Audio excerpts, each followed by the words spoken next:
जब बहेला पवन पुरवाई लेबे अमवा के पेड़ अंगड़ाई।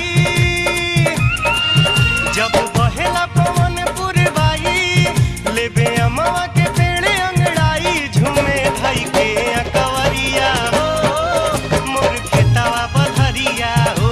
झूमे धई के अकवरिया हो मोर खेतवा बधरिया हो। जब बहेला पवन